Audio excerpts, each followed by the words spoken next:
जय गुरु जी, शुक्राना गुरु जी, अनंतम अनंतम शुक्राना मेरे मालिक, जो आप अपने सामने बिठाकर शिव पुराण की सेवा ले रहे हैं और इसे संगत तक पहुंचा रहे हैं।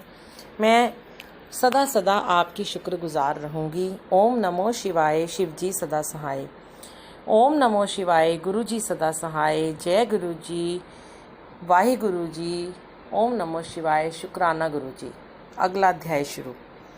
शिव के शुद्ध बुद्ध मुक्त सर्वमय सर्वव्यापक एवं सर्वातीत स्वरूप का तथा उनकी प्रणव रूपता का प्रतिपादन। उपमन्यु कहते हैं, यदुनंदन, शिव को ना तो आणव मल का ही बंधन प्राप्त है, ना कर्म का और ना माया का ही। प्राकृत बौद्ध अहंकार मन चित्त इंद्रिय तन्मात्रा और पंचभूत संबंधी भी कोई बंधन उन्हें छू नहीं सका है। अमित तेजस्वी शंभु को न काल न कला न विद्या न नियति न राग और न द्वेष रूप ही बंधन प्राप्त है। उनमें न तो कर्म है, न उन कर्मों का परिपाक है, न उनके फलस्वरूप सुख और दुख है, न उनका वासनाओं से संबंध है, न कर्मों के संस्कारों से। भूत भविष्य और वर्तमान भोगों तथा उनके संस्कारों से भी उनका संपर्क नहीं है। न उनका कोई कारण है, न कर्ता, न आदि है, न अंत और न मध्य है, न कर्म और करण है, न अकर्तव्य है और न कर्तव्य ही है। उनका ना कोई बंधु है और ना अबंधु, ना नियंता है, ना प्रेरक, ना पति है, न गुरु है और ना त्राता ही है। उनसे अधिक की चर्चा कौन करे, उनके समान भी कोई नहीं है। उनका न जन्म होता है न मरण।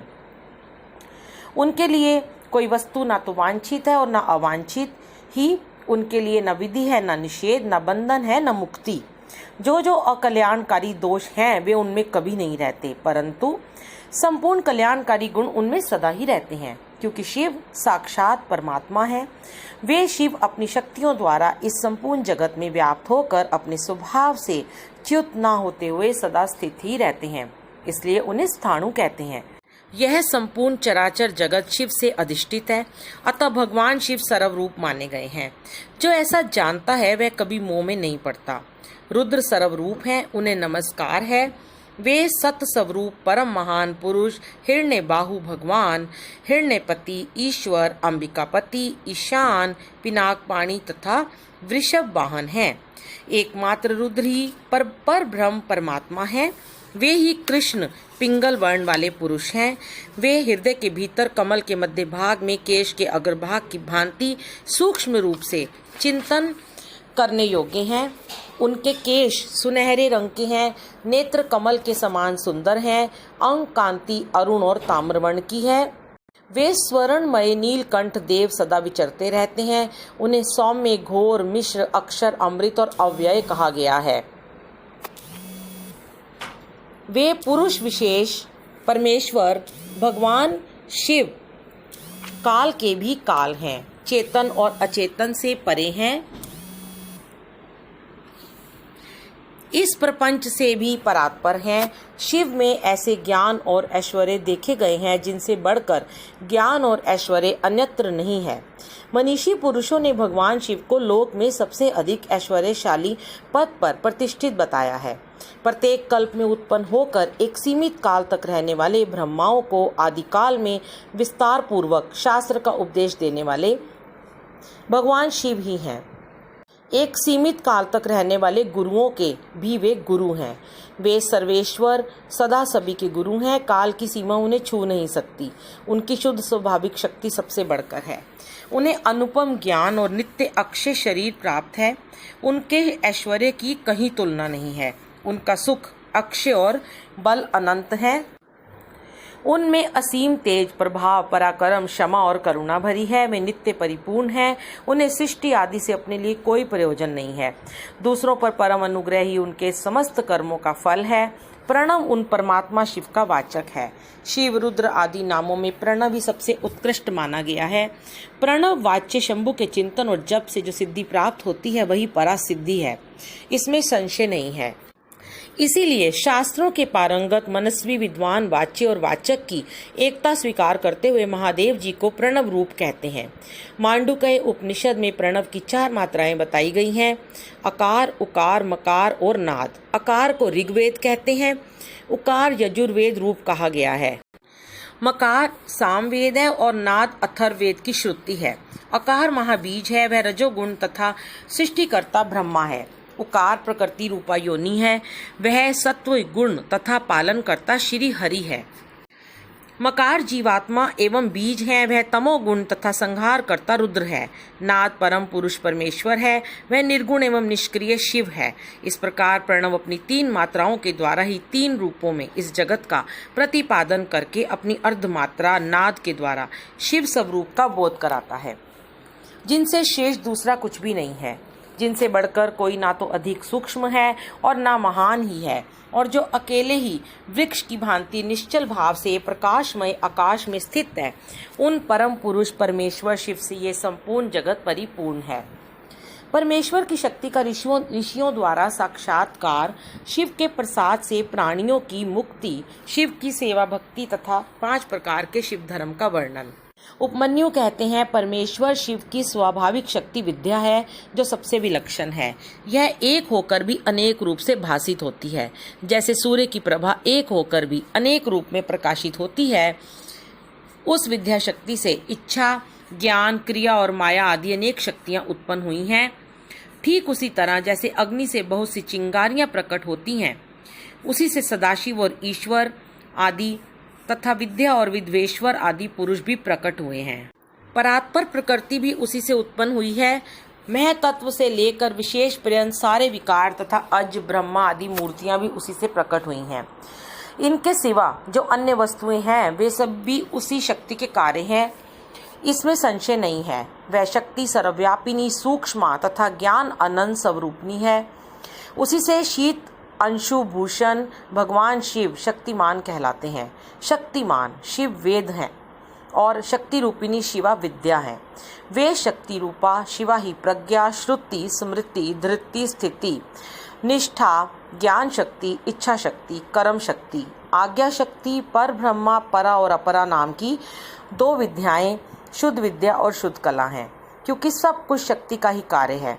माया, प्रकृति, जीव, विकार, विकृति, असत और सत आदि जो कुछ भी उपलब्ध होता है वह सब उस शक्ति से ही व्याप्त है। वे शक्ति रूपिणी शिवा देवी माया द्वारा समस्त चराचर ब्रह्मांड को अनायासी मोह में डाल देती और लीलापूर्वक उसे मोह के बंधन से मुक्त भी कर देती है। इस शक्ति के 27 प्रकार हैं। 27 प्रकार वाली इस शक्ति के साथ सर्वेश्वर शिव संपूर्ण विश्व को व्याप्त करके स्थित हैं। इन्हीं के चरणों में मुक्ति विराजती है। पूर्व काल की बात है, संसार बंधन से छूटने की इच्छा रखने वाले कुछ ब्रह्मवादी मुनियों के मन में ये संशय हुआ। वे परस्पर मिलकर यथार्थ रूप से विचार करने लगे, इस जगत का कारण क्या है, हम किससे उत्पन्न हुए हैं और किस से जीवन धारणा करते हैं, हमारी प्रतिष्ठा कहाँ है, हमारा अधिष्ठाता कौन है, हम किसके सहयोग से सदा सुख और दुख में रहते हैं, किसने इस विश्व की अलंघनीय व्यवस्था की है। यदि कहें काल, स्वभाव, नियति, निश्चित फल देने वाला कर्म और यदि इच्छा आकस्मिक घटना इसमें कारण हो तो ये कथन युक्ति संगत नहीं जान पड़ता। 5 महाभूत तथा जीवात्मा भी कारण नहीं है। इन सब का संयोग तथा अन्य कोई भी कारण नहीं है, क्योंकि ये काल आदि अचेतन है। जीवात्मा के चेतन होने पर भी वह सुख दुख से अभिभूत तथा असमर्थ होने से इस जगत का कारण नहीं हो सकता। अतः कौन कारण है, इसका विचार करना चाहिए। इस प्रकार आपस में विचार करने पर जब वे युक्तियों द्वारा किसी निर्णय तक ना पहुंच सके, तब उन्होंने ध्यान योग में स्थित होकर परमेश्वर की स्वरूप भूता अचिंत्य शक्ति का साक्षात्कार किया, जो अपने ही गुणों से सत्व, रज और तम से ढकी है तथा उन तीनों गुणों से परे है। परमेश्वर की वह साक्षात शक्ति समस्त पाशों का विच्छेद करने वाली है। उसके द्वारा बंधन काट दिए जाने पर जीव अपनी दिव्य दृष्टि से उन सर्व कारण शक्तिमान महादेव जी का दर्शन करने लगते हैं, जो काल से लेकर जीवात्मक पूर्वोक्त समस्त कारणों पर तथा संपूर्ण विश्व पर अपनी इस शक्ति के द्वारा ही शासन करते हैं। वे परमात्मा अप्रमेय हैं। तदनंतर परमेश्वर के प्रसाद योग, परम योग तथा सुदृढ़ भक्ति योग के द्वारा उन मुनियों ने दिव्य गति प्राप्त कर ली। श्री कृष्ण जो अपने हृदय में शक्ति सहित भगवान शिव का दर्शन करते हैं, उन्हीं को सनातन शांति प्राप्त होती है, दूसरों को नहीं। यह श्रुति का कथन है। शक्तिमान का शक्ति से कभी वियोग नहीं होता। अतः शक्ति और शक्तिमान दोनों के तादात्म्य से परमानंद की प्राप्ति होती है। मुक्ति की प्राप्ति में निश्चय ही ज्ञान और कर्म का कोई क्रम विवक्षित नहीं है। जब शिव और शक्ति की कृपा हो जाती है तब वह मुक्ति हाथ में आ जाती है। देवता, दानव, पशु, पक्षी तथा कीड़े मकोड़े भी उनकी कृपा से मुक्त हो जाते हैं। गर्भ का बच्चा, जन्मता हुआ बालक, शिशु, तरुण, वृद्ध, मुर्मुषु, स्वर्गवासी, नारकी, पतित, धर्मात्मा, पंडित अथवा मूर्ख साम शिव की कृपा होने पर भी तत्काल मुक्त हो जाते हैं। इसमें संशय नहीं है। परमेश्वर अपनी स्वाभाविक करुणा से अयोग्य भक्तों के भी विविध मलों को दूर करके उन पर कृपा करते हैं, इसमें संदेह नहीं है। भगवान की कृपा से ही भक्ति होती है और भक्ति से ही उनकी कृपा होती है। अवस्था भेद का विचार करके विद्वान पुरुष इस विषय में मोहित नहीं होता है। कृपा प्रसाद पूर्वक जो ये भक्ति होती है वह भोग और मोक्ष दोनों को प्राप्त करने वाली है। उसे मनुष्य एक जन्म में नहीं प्राप्त कर सकता। अनेक जन्मों तक श्रौत समार्थ कर्मों का अनुष्ठान करके सिद्ध हुए विरक्त एवं ज्ञान संपन्न पुरुषों पर महेश्वर प्रसन्न होते और कृपा करते हैं। देवेश्वर शिव के प्रसन्न होने पर उस पशु जीव में बुद्धि पूर्वक थोड़ी सी भक्ति का उदय होता है। तब वह ये अनुभव करने लगता है कि भगवान शिव मेरे स्वामी हैं। फिर तपस्या पूर्वक वह नाना प्रकार के शैव धर्मों के पालन में संलग्न होता है। उन धर्मों के पालन में बारंबार लगे रहने से उसके हृदय में पराभक्ति का प्रादुर्भाव होता है। उस पराभक्ति से परमेश्वर का परम प्रसाद उपलब्ध होता है। प्रसाद से संपूर्ण पापों से छुटकारा मिलता है और छुटकारा मिल जाने पर परमानंद की प्राप्ति होती है। जिस मनुष्य का भगवान शिव में थोड़ा सा भी भक्ति भाव है वह 3 जन्मों के बाद अवश्य मुक्त हो जाता है। उसे इस संसार में योनि यंत्र की पीड़ा नहीं सहनी पड़ती। सांगा अंग सहित और अनंगा अंग रहित जो सेवा है उसी को भक्ति कहते हैं। उसके फिर 3 भेद होते हैं, मानसिक, वाचिक और शारीरिक। शिव के रूप आदि का जो चिंतन है उसे मानसिक सेवा कहते हैं। जप आदि वाचिक सेवा है और पूजन आदि कर्म शारीरिक सेवा है। इन त्रिविध साधनों से संपन्न होने वाली जो ये सेवा है इसे शिव धर्म भी कहते हैं। परमात्मा शिव ने 5 प्रकार का शिव धर्म बताया है। तप, कर्म, जप, ध्यान और ज्ञान। लिंग पूजन आदि को कर्म कहते हैं। चांद्रायण आदि व्रत का नाम तप है। वाचिक, उपांशु और मानस 3 प्रकार का जो शिव मंत्र और शिव मंत्र का अभ्यास आवृत्ति है उसी को जप कहते हैं। शिव का चिंतन ही ध्यान कहलाता है तथा शिव संबंधी आगमों में जिस ज्ञान का वर्णन है उसी को यहाँ ज्ञान शब्द से कहा गया है। श्री कंठ शिव ने शिवा के प्रति जिस ज्ञान का उपदेश किया है वही शिवागम है। शिव के आश्रित जो भक्तजन हैं उन पर कृपा करके कल्याण के एकमात्र साधक इस ज्ञान का उपदेश किया गया है। अतः कल्याणकामी बुद्धिमान पुरुष को चाहिए कि वह परम कारण शिव में भक्ति बढ़ाए और विषय आसक्ति का त्याग करे। शिव ज्ञान, शिव की उपासना से देवताओं को उनका दर्शन, सूर्य देव में शिव की पूजा करके अर्धदान की विधि तथा व्यास अवतारों का वर्णन। श्री कृष्ण बोले, भगवान अब मैं उस शिव ज्ञान को सुनना चाहता हूँ जो वेदों का सार तत्व है तथा जिसे भगवान शिव ने अपने शरणागत भक्तों की मुक्ति के लिए कहा है। प्रभु शिव की पूजा कैसे की जाती है, पूजा आदि में किसका अधिकार है तथा ज्ञान योग आदि कैसे सिद्ध होते हैं। उत्तम व्रत का पालन करने वाले मुनीश्वर वे सब बातें विस्तार पूर्वक बताइए। उपमन्यु ने कहा, भगवान शिव ने जिस वेदोक्त ज्ञान को संक्षिप्त करके कहा है वही शैव ज्ञान है। वह निंदा स्तुति आदि से रहित तथा श्रवण मात्र से ही अपने प्रति विश्वास उत्पन्न करने वाला है। यह दिव्य ज्ञान गुरु की कृपा से प्राप्त होता है और अनायासी मोक्ष देने वाला है। मैं उसे संक्षेप में ही बताऊंगा क्योंकि उसका विस्तार पूर्वक वर्णन कोई कर ही नहीं सकता है। पूर्व काल में महेश्वर शिव सृष्टि की इच्छा करके सत्कार्य कारणों से नियुक्त हो स्वयं ही अव्यक्त से व्यक्त रूप में प्रकट हुए। उस समय ज्ञान स्वरूप भगवान विश्वनाथ ने देवताओं में सबसे प्रथम देवता वेदपति ब्रह्मा जी को उत्पन्न किया। ब्रह्मा ने उत्पन्न होकर अपने पिता महादेव को देखा तथा ब्रह्मा जी के जनक महादेव जी ने भी उत्पन्न हुए ब्रह्मा की ओर स्नेहपूर्ण दृष्टि से देखा और उन्हें सृष्टि रचने की आज्ञा दी। रुद्रदेव की कृपा दृष्टि से देखे जाने पर सृष्टि के सामर्थ्य से युक्त हो उन ब्रह्मदेव ने समस्त संसार की रचना की और पृथक पृथक वर्णों तथा आश्रमों की व्यवस्था की। उन्होंने यज्ञ के लिए सोम की सृष्टि की। सोम से धुलोक का प्रादुर्भाव हुआ। फिर पृथ्वी, अग्नि, सूर्य, यज्ञमय, विष्णु और शचीपति इंद्र प्रकट हुए। वे सब तथा अन्य देवता रुद्र अध्याय पढ़कर रुद्रदेव की स्तुति करने लगे। तब भगवान महेश्वर अपनी लीला प्रकट करने के लिए उन सब का ज्ञान हरकर प्रसन्न मुख से उन देवताओं के आगे खड़े हो गए। तब देवताओं ने मोहित होकर उनसे पूछा, आप कौन हैं? भगवान रुद्र बोले, शेष देवताओं, सबसे पहले मैं ही था, इस समय भी सर्वत्र मैं ही हूँ और भविष्य में भी मैं ही रहूंगा। मेरे सिवा दूसरा कोई नहीं है। मैं भी अपने तेज से संपूर्ण जगत को तृप्त करता हूँ। मुझसे अधिक और मेरे समान कोई नहीं है। जो मुझे जानता है वह मुक्त हो जाता है। ऐसा कहकर भगवान रुद्र वहीं अंतर्धान हो गए। जब देवताओं ने उन महेश्वर को नहीं देखा तब वे सामदेव के मंत्रों द्वारा उनकी स्तुति करने लगे। अथर्वशीर्ष में वर्णित पाशुपत व्रत को ग्रहण करके उन अमर गणों ने अपने संपूर्ण अंगों में भस्म लगा लिया।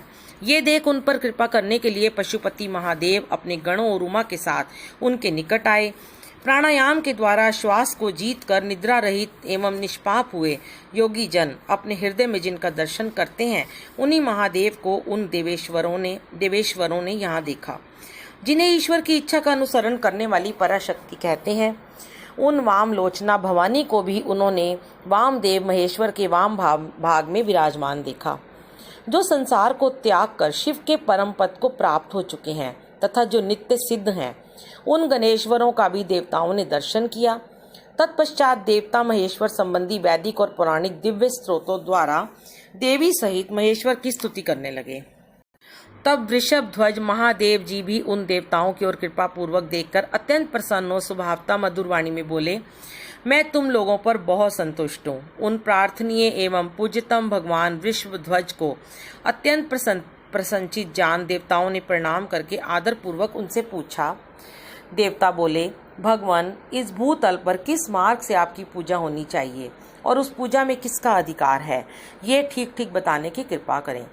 तब देवेश्वर शिव ने देवी की ओर मुस्कुराते हुए देखा और अपने परम घोर सूर्यमय स्वरूप को दिखाया।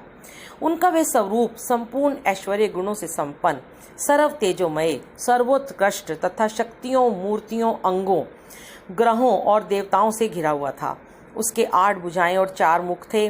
उसका आधा भाग नारी के रूप में था। उस अद्भुत आकृति वाले आश्चर्यजनक स्वरूप को देखते ही सब देवता ये जान गए कि सूर्य देव, पार्वती देवी, चंद्रमा, आकाश, वायु, तेज, जल, पृथ्वी तथा शेष पदार्थ भी शिव के ही स्वरूप हैं।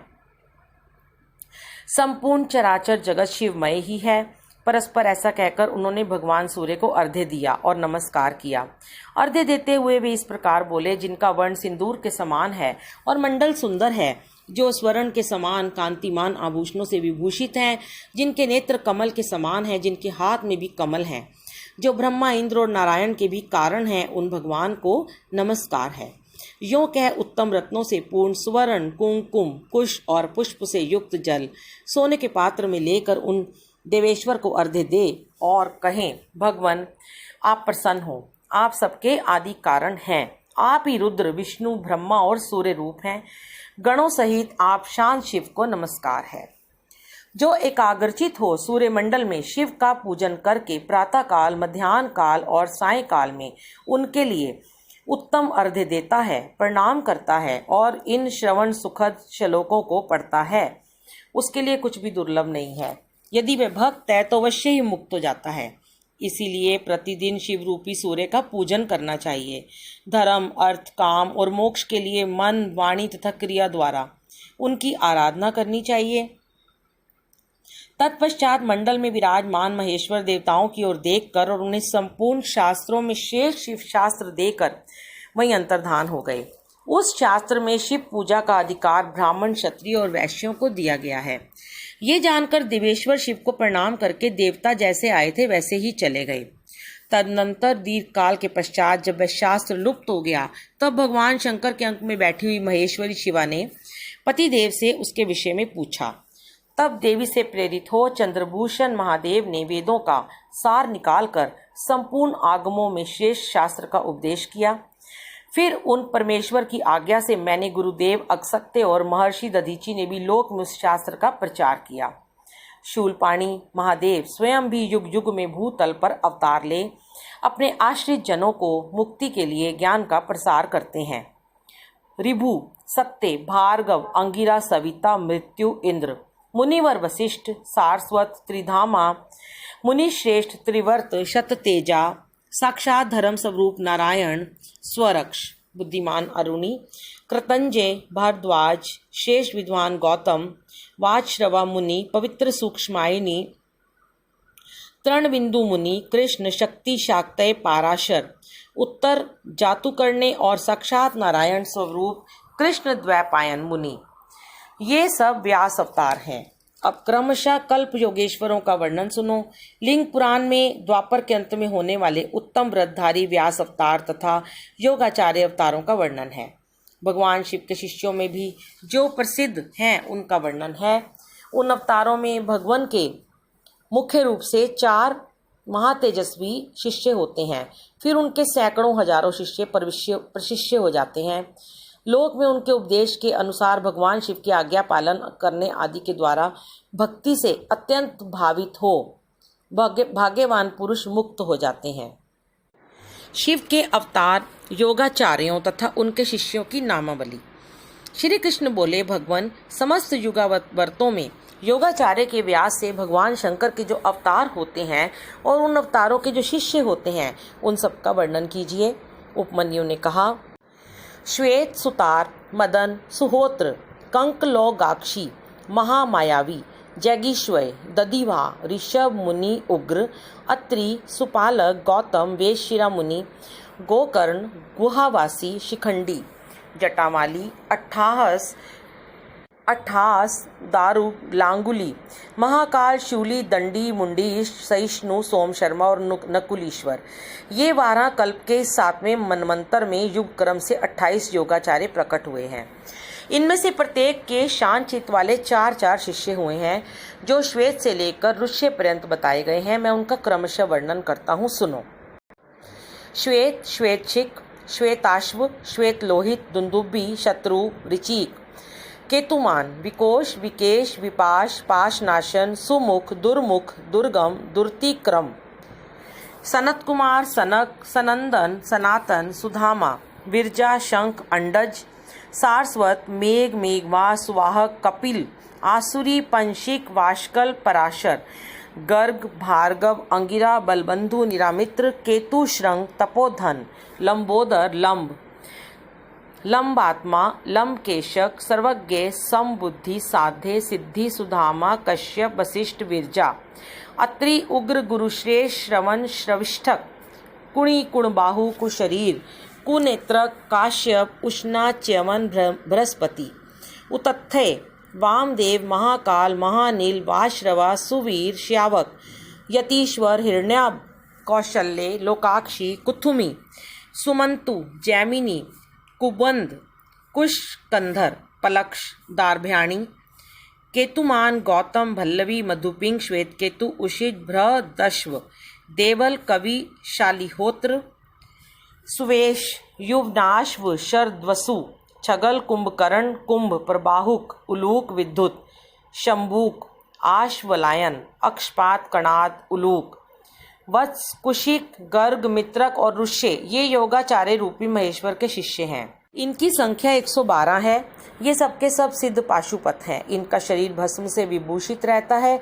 ये संपूर्ण शास्त्रों के तत्वज्ञ, वेद और वेदांगों के पारंगत विद्वान, शिवाश्रम में अनुरक्त, शिव ज्ञान परायण, सब प्रकार की आसक्तियों से युक्त, एकमात्र भगवान शिव में मन को लगाए रखने वाले, संपूर्ण द्वंद्वों को सहने वाले, धीर, सर्वभूत हितकारी, सरल, कोमल, स्वस्थ, क्रोध शून्य और जितेंद्रिय होते हैं। रुद्राक्ष की माला ही इनका आभूषण है। उनके मस्तक त्रिपुंड से अंकित होते हैं। उनमें से कोई तो शिखा के रूप में ही जटा धारण करते हैं। किन्हीं के सारे केश ही जटा रूप होते हैं।